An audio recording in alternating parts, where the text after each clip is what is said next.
News Talk 820 WBAP, now on FM at 93.3. Make it a preset, y'all. 800-288 WBAP is our number. 800-288-9227.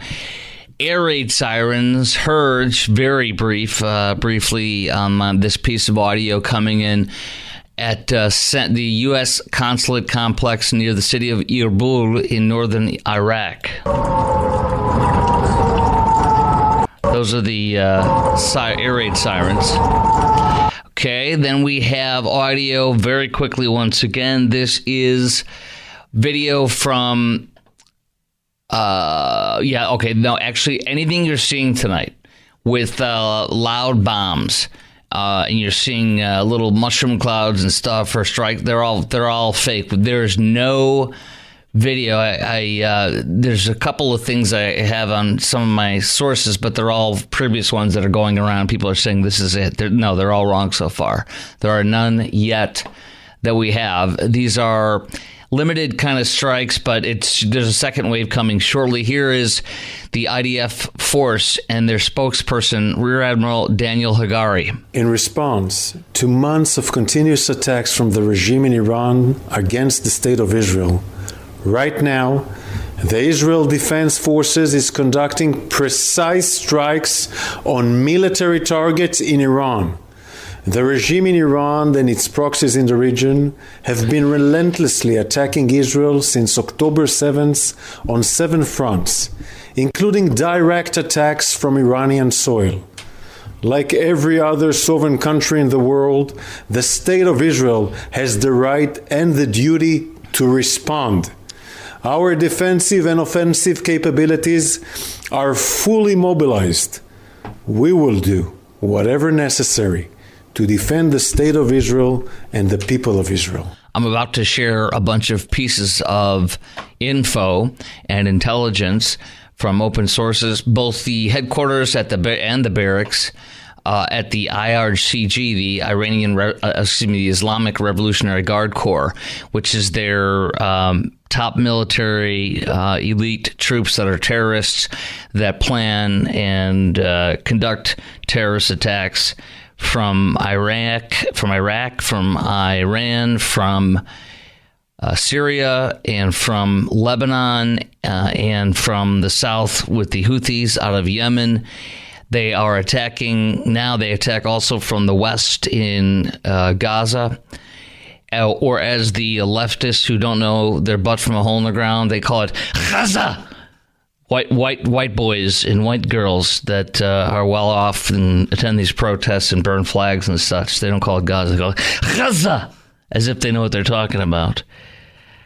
Speaking of which, I saw we'll talk about it later, an idiot who was tearing down Greek flags at a Greek restaurant around the New York City area and said, this is for Gaza, B word. And then they said, this is a Greek restaurant. Those are Greek flags. That's the kind of useful idiot that is out there calling Gaza. They don't know what they're doing. They're stupid. They're ignorant. And they're terrorist supporters and sympathizers. Meanwhile, Israel tonight, there's very little, just tidbits. What they're doing is, and I'll share this for you first, and I'll give you what the broad picture is. As far as Americans, we now have 40,000 Americans deployed because of all this. And it's all because of Joe and Kamala's fecklessness, which got us into all this. But that's for another in-depth conversation, which we have a lot on in this show. But I wanted to tell you that we have 40,000 troops deployed. We also have, I think we have, I forget what the number is. I think 100 U.S. troops or more are deployed inside of Israel tonight. Why? Because we have deployed the THAAD missile systems. And the THAAD missile systems not only are similar to David's Sling and the Iron Dome, but they're more similar to David's Sling, which is above the Iron Dome. It's the next thing. The THAAD missile systems, there's only 7 THAAD missile systems deployed in the world right now, and we have somewhere around only 10 is what I heard reported today total.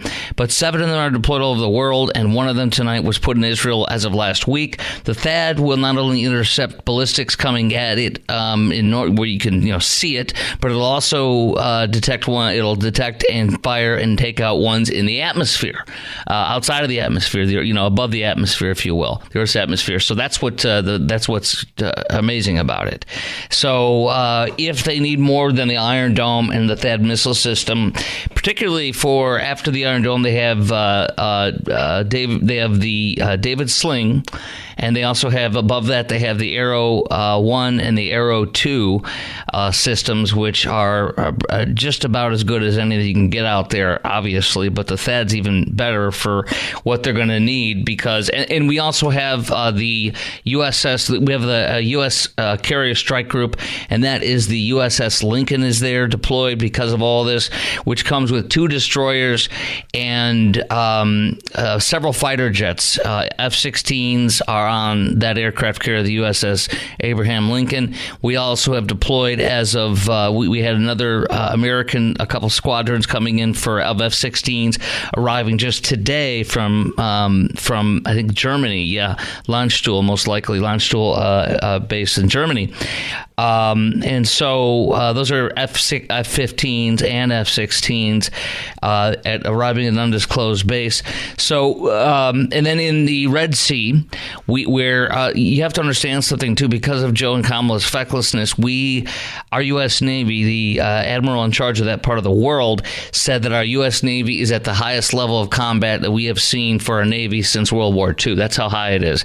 And it's because they will not kill and destroy every terrorist in Yemen. Joe Biden just wants to slap them on the wrist as they come near killing and destroying our destroyers. We have 2 destroyers in the Red Sea right now as well. So you're looking at least 4 destroyers. You're looking at USS Abraham and the Complete Carrier Strike Group, and several American F-16s and F-15s. That are not only part of the strike group, but they're also deployed a squadron of them today of F-15s. And then a second round of American reinforcements of F-16s tonight. Now, here's the short overview on this. I want to put it out right now. Ask you some questions. Lines are wide open for you at 800-288-WBAP. That's 800-288-WBAP. Do you put it past Kamala to possibly escalate a war so that she can try to win the election that way? I mean, she's desperate, as we know, saying Trump's Hitler and all this other. She's lighting her hair on fire and doom and gloom, while Trump is smiling, laughing, serving fries, and having a ball and looking great and winning. So you're looking at a campaign that is failing on the other side. So would you put it past Kamala to escalate a war to win the election? Would a Middle East war benefit? Here's a huge one that you got to talk about with me. Would a Middle East war benefit her campaign or Trump's? And who do you think is best as president to handle this if it does break out into an all-out war? Because war, and this is a U.S. general who said this in all this world wars all over the country because of Kamala and Joe and their fecklessness and the Afghan withdrawal, that Kamala was the last person in the room. Joe's proud of it. He's incredibly happy about it, and Kamala is too. She's like, we kicked butt and took names, Joe, didn't we? Joe, I'm so proud of you, and everything like that. But who would be president if this breaks out into war? The general said war is begun by mistakes. So this could turn a Middle East war. It could at any moment. Who's the best president to handle this, should that happen? Here's some real important things I'm going to hit next, but I'm going to ask it now. Did Israel strike the right targets? Did they strike hard enough? A second wave is coming. They did not strike hard enough. They are striking the right targets, but there's many more, and Trump is the right president to handle this. And if it breaks into an all-out war, it is not going to benefit Kamala because the world is already burning with them, and America knows it. And they know that Trump is anti-war, but has a large pack of you-know-what's down there, hung like a church bell. And he will ring those bells to finish this off and end it. And everybody knows that he's the best person. And I think if war breaks out now, that what's going to happen is you're going to see an even worse defeated Kamala Kamala, because they're going to see the world burning even further. So I think she'd be an idiot to escalate, but maybe you think she might want to do that. Our number is 800-288-WBAP, 800-288-9227. The IDF is conducting precise strikes on military targets in Iran, continuing right now as we speak. If we get audio and video, most assuredly I'll get that to you. I have several direct hits they've made already and where they're at, but I don't think they're striking hard enough. They're reporting they're not going to hit their nuclear facilities. They're reporting they're not going to hit their energy facilities. This is a gross mistake and a gross miscalculation. I am angry about this, and the strike should be hard and swift and crippling so that the people of Iran can overthrow this government, because these people that are running our administration despise Israel. They attack Israel a lot more than they despise and attack Hamas, Hezbollah, the Houthis, and most importantly, Iran. And that is expressed in their outrage, their attacks, their threats to withhold their weaponry. And it is also in result to the people that are on their staff. There's another woman who is an Iranian asset, clearly. I'll get into the details of that a little later, but she was just given a promotion in the Pentagon. It is insane what this administration is and does, and it is sickening. So that's my questions for you. We got 4 lines open, 800-288-WBAP. I'm going to give you a detail of what's been struck so far and take your calls next in 2 minutes at 8:17, particularly the details and what has been struck already and what I want to be struck. More coming up at 17 after the hour, plus your call, 800-288-WBAP on News Talk 820 WBAP and now on FM at 93.3.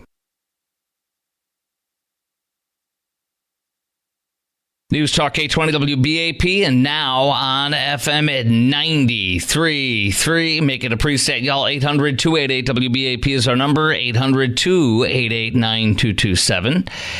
Okay, here's what I got. Israel struck back at Iran early Saturday, delivering a much-threatened response, the Wall Street Journal says, to this month's 180 missile attack. 181, actually, they're off, which included, by the way, not only all ballistics, but also including hypersonic ballistic missiles. By Tehran, and further expanding the hostilities that have spiraled out in the war on Gaza. Israel's military confirmed they hit the military targets. Iranian state media reporting explosions in Tehran, though not reporting a cause. Israel's leaders are overseeing operations from an underground bunker in Tel Aviv. Israel launched strikes on Beirut's southern suburbs. Lebanon's state-run National News Agency reported airstrikes taking place in Damascus, Syria. According to them, their state-run agency, Israel gave the U.S. advance notice. By the way, they hit in Erbil, Iraq tonight, too. Israel gave the U.S. advance notice before its strikes, blah, blah, blah, on Friday night.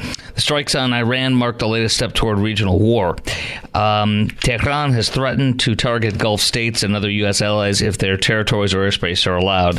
Syria says that Israel launched a missile strike on military targets in southern and central Syria at 2 a.m. It was 2:35 a.m. when the strike started coming in. Here's where I do have some audio, finally, and let me give that to you from the Wall Street Journal and what they have. This is kind of a montage. Hold on, I got to unmute the site. There we go. Here we go. Right now, the Israel Defense Forces is conducting precise strikes on military targets in Iran. The regime in Iran and its proxies in the region have been relentlessly attacking Israel since October 7th on 7 fronts, including direct attacks from Iranian soil. That's October 1st. See, this is old stuff. Sorry, I'm going to just let this go because that's all from the last tech that Iran launched on Israel. By the way, Israel, here's the latest intelligence. There's just no audio coming in. There's a picture I have on there. You can see one of the explosions. Both the headquarters at the barracks of the IRCG, Iranian Revolutionary Guard Corps, have been reportedly targeted by Israeli strikes on the Iranian capital of Tehran. We also have that Defense Minister Yoav Gallant releasing this image from IDF underground headquarters tonight. The image is of a refinery fire in Tehran in 2021. So 2 Arab sources told NBC it appears an initial strike by Israel against the Iranian capital of Tehran has targeted barracks, office, weapons depot of the IRCG. Iranian state media also confirmed at least 5 explosions around the capital of Tehran and to the north city, to the north near the city of Karaj. And that's kind of that for now. Now, would you put it past Kamala to escalate a war to win the election? Would a Middle East war benefit her campaign or Trump's? And who's best as president to handle this? And did Israel strike the right targets, and did they strike hard enough? Again, they're still striking. The next wave is coming soon. 800-288-WBAP is our number, 800-288-9227. I don't know if she's going to try to escalate, or Biden is, to do anything. And I know that war's begun by mistake, so it could be one simple mistake from one of the sides, and then it blows up. So, but it would not benefit Kamala's campaign. It would benefit Trump, because it would just see the world continuing to burn and crumble and war, and us being feckless, restraining our allies, which is a horrifying thing to do, and not letting them finish the dang job. Second of all, Trump is best to handle this. In fact, the stats bear that out. According to almost every poll you possibly see, they all say that. To pick your poison on which poll. The best president to handle this is clearly Donald J. Trump. He said he wouldn't have put any restraints on them. He would have told them to bomb the nuclear sites if they want to bomb anything they would want to, and then we got you. And Trump would have sent in with our hostages that are still there, one of whom was killed moments before they captured, they rescued him, the IDF, in the tunnels in Gaza. But Trump would have been the best, and he would have sent in our elite forces to work with the Israeli elite forces to go in and get our people. And did Israel strike the right targets? They're striking some of the right ones, but they're not striking hard enough. And they're reportedly saying, "Oh, we're not going to hit the nuclear, and we're not going to hit their energy sites." Big mistake, in my opinion. Kill the oil, kill the leaders, hit the nuclear sites, and take out the IRCG. Period. All of them. Now, they're starting to hit critical places, but I don't know. It seems like they're not going to go as far as they should go. So, no, I don't think they're going far enough. I think this is their opportunity, because Iran attacked them directly, which is highly unusual and highly rare, in April. And they sent mostly they sent some ballistics that are ones that are slow moving and easy to take out. They sent their drones, which are powerful, but they're very slow, which are easy to take out. Only a handful of things, if that, hit inside of Israel on that. It was more of a show of force to say, look with our people, look what we can do. But this one was, earlier this month was really bad. It went from 100 ballistics to 181, and they also included hypersonics. They meant to do harm. And this is why Israel is striking back, along with Iran funding all the terrorism. The largest slaughter of Jews, and raping and burning and killing and torturing and sexual torture, and capturing civilians and bringing them into Gaza, torturing them, raping them. Even the men have been raped. And while prisoner and while hostage. And so this must end, and they have been there's 7 different fronts. There's killing Jews and killing Americans, including in the 80s our Marine barracks. They killed 242 of us. That's who they are. And that's why they say they're the largest sponsor of state terror, and they must be destroyed so that the people can rise up, because 80% or more of the Iranians are peace-loving people who love America, who have no problem with Israel, and aren't radical Islamists and don't want this garbage.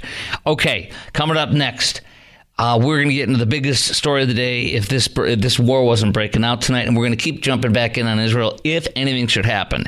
Coming up next, Axios, which is a great leftist publication and gets the good scoops, including the really bad ones for the Democrats. Behind the curtain, Democrats are feared they're blowing it. You'll get some sobbing details for them, and they're right. And CNN says Trump could win both the Electoral College and the popular vote. I repeat, Trump could win the Electoral College and the popular vote. However, they're warning it possibly could be Kamala, but the trend is going Trump, and unless he does something stupid, which he could do, he's always done it to himself. If he doesn't do anything stupid, this race is trending, and it's getting close to being called, even though it's so close, and it's not close enough until every one of us votes. I'm telling you now. But the numbers are insane. I'll give you details. I'm going to give you these questions in advance. Who do you think will win the election? As of today, how much of a win do you think this could be, and where do you see this trending? And have Kamala and the Democrats jumped the shark by calling him Hitler and a fascist? That's all next at 800-288-WBAP. Chris Crock Show, News Talk 820 WBAP, now on FM at 93.3.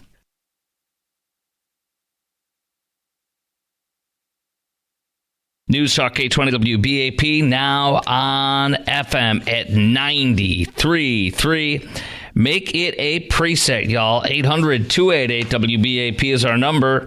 800-288-9227. Okay, it is basically today I tweeted out something. I said it's raining. What did I say? It's something to the effect of it's raining success or winning today.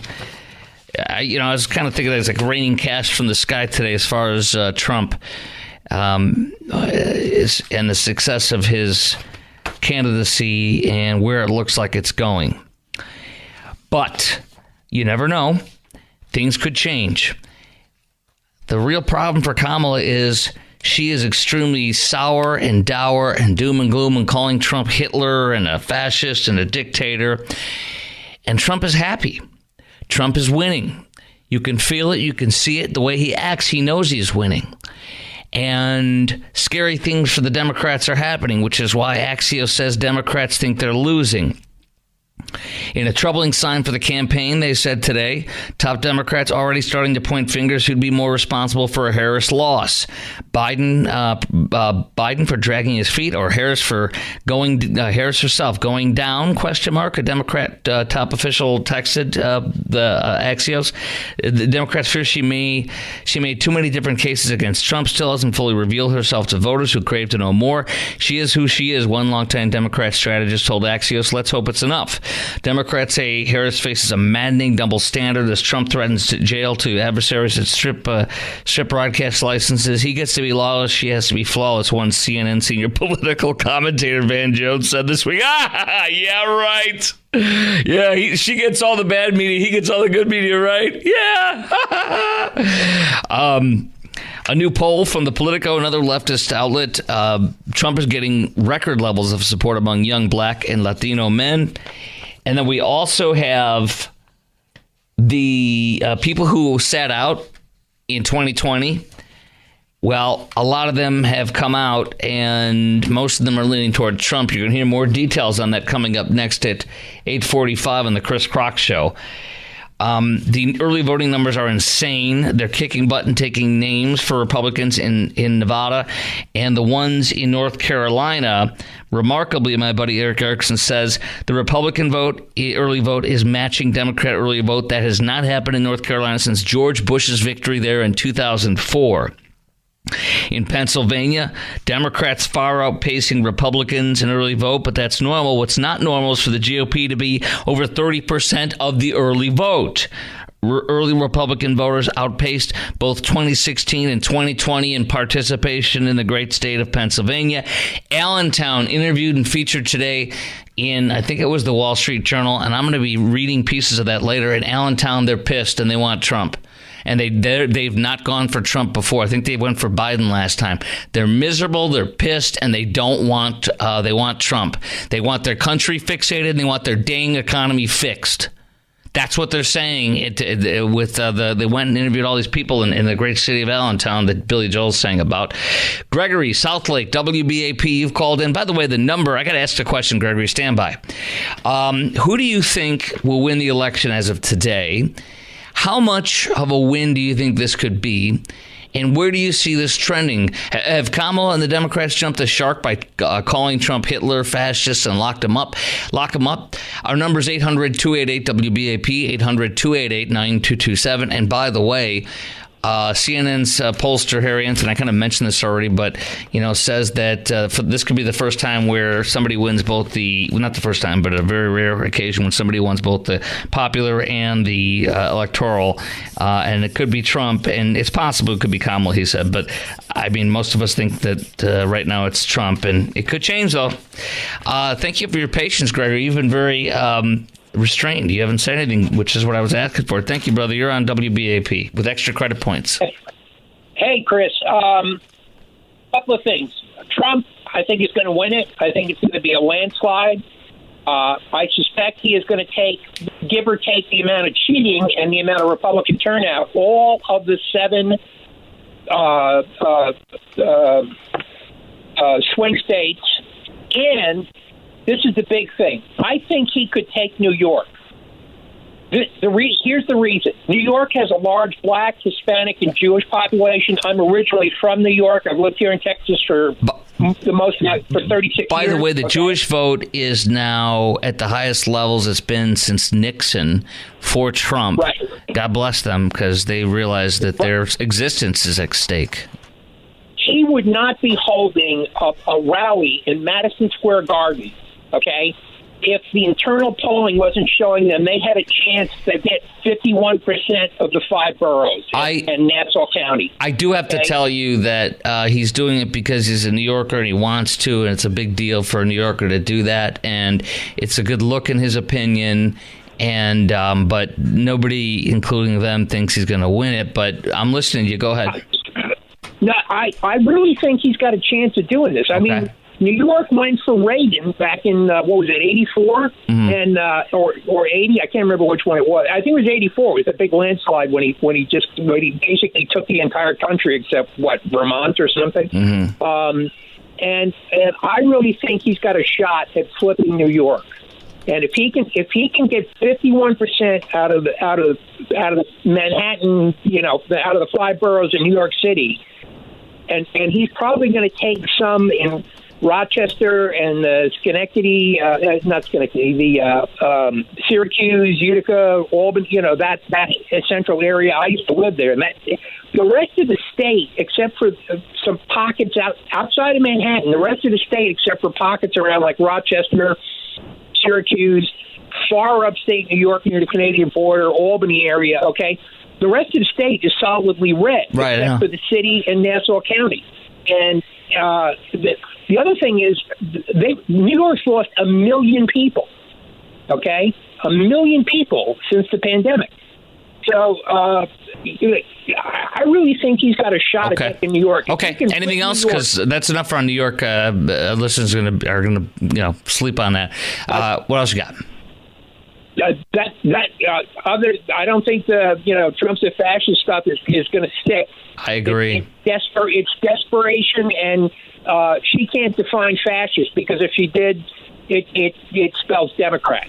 I have one New York poll from Tuesday, October 22nd, from Siena, and there's one from, so it's 1013 to 1017, actually, 1013, 1010, 1013 to 1017, and one from 923 to 925. It's 19, the one that was just taken a week or two ago for Harris, 19 up, and then 14 for Harris. So right now, the average is Harris 56 to Trump 39.5. But who knows? Yeah, but you said the first poll was 19. The second poll was 14. Okay, no, the new one's 19. The one the month before was 14. But I thank you for your call. I love you, brother. No, we don't have time for one more. Okay, we're going to do Marshall in Bedford. You're next at 45 after the hour. Stand right there. And then we're going to also get your call. I got a lot more. I've got audio of Chris Christie. You're not going to believe what that large man who hates Trump said on The View today. You're going to like it. I can guarantee you that. The large man with the massive appetite who was on The View because he hates Trump. Some would say he might want to eat Trump. I don't know. I know Rosie O'Donnell does. Rosie O'Donnell. And did you hear Trump's new name for Anderson Cooper? Have you heard it? You have to hear it. I laugh so hard, and I love what it is. You have to hear this. All that is next, and the voters who sat out in 2020 are surveyed and on a panel from NBC News, and it's good news for Trump. All that is next on the Chris Crock Show on the the national vote, Real Clear Politics has shifted again.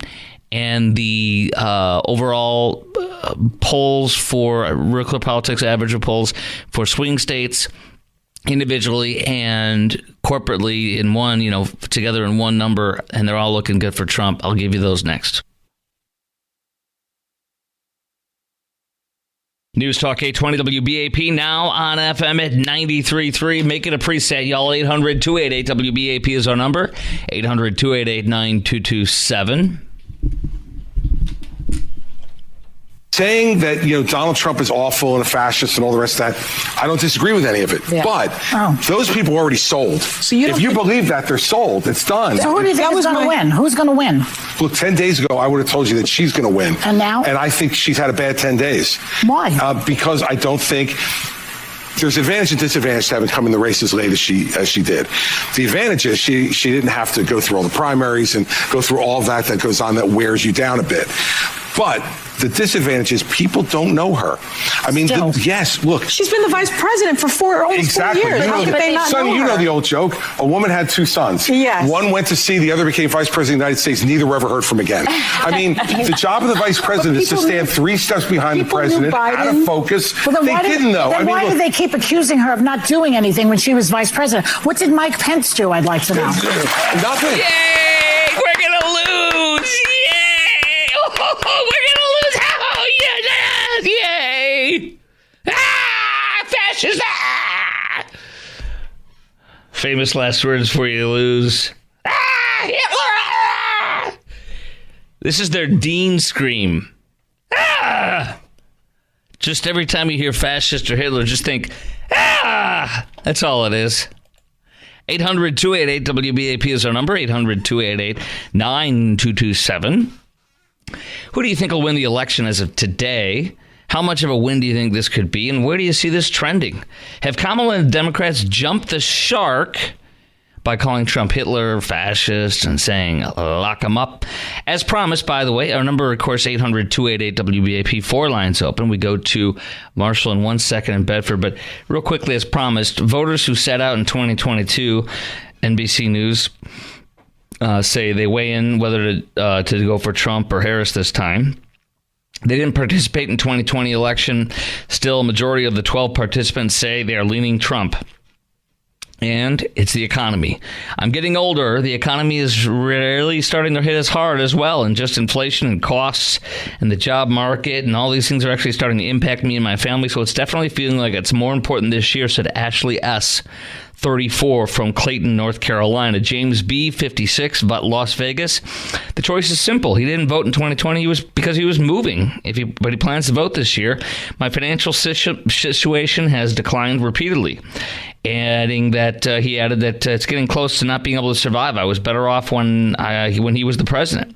Rich, the president of the group who moderated the session, says most of these voters who sat out in 2020 will vote for Trump this year because they believe he can make the 2025 economy look like the low inflation of the 2019 economy.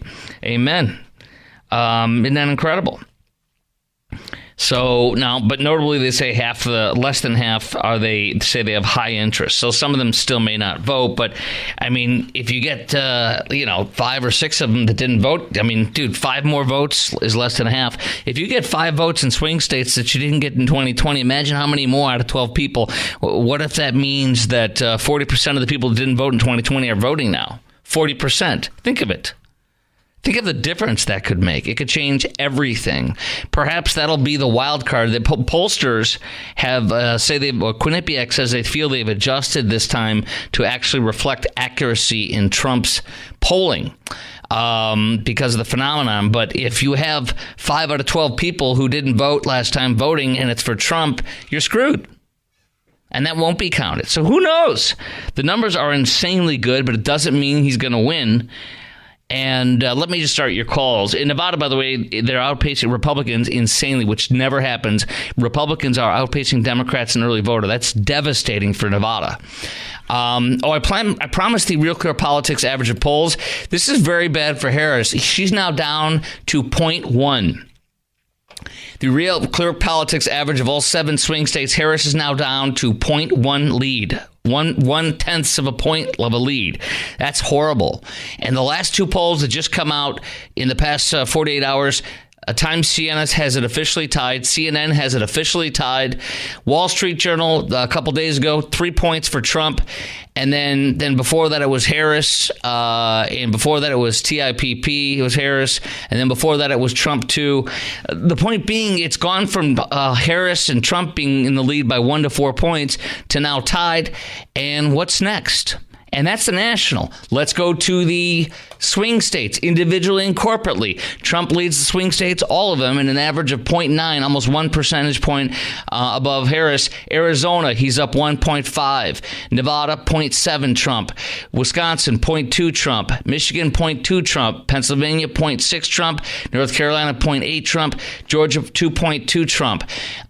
Michigan was higher. I don't know if there was a bad poll. Yeah, she got a +4 poll by Quinnipiac, but the rest of them were mostly Trump. Okay, let's go to your call now. First, we go to Marshall in Bedford, WBAP. Thanks for taking my call. Just a couple of quick points. If anybody were to ask any of those idiots on the left to define a liberal, to define a fascist without using Hitler, Mussolini, or Stalin, they couldn't come up with a definition because they don't know what the heck it is. Right. Number two, the situation is this.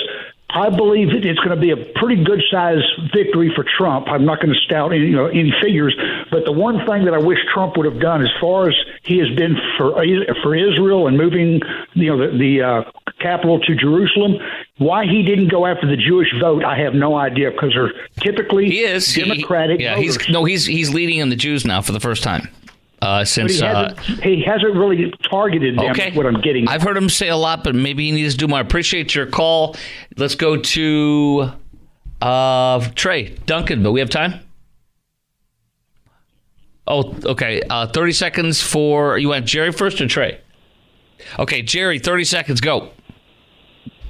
Yeah, hi, Chris. I don't believe Trump's going to win.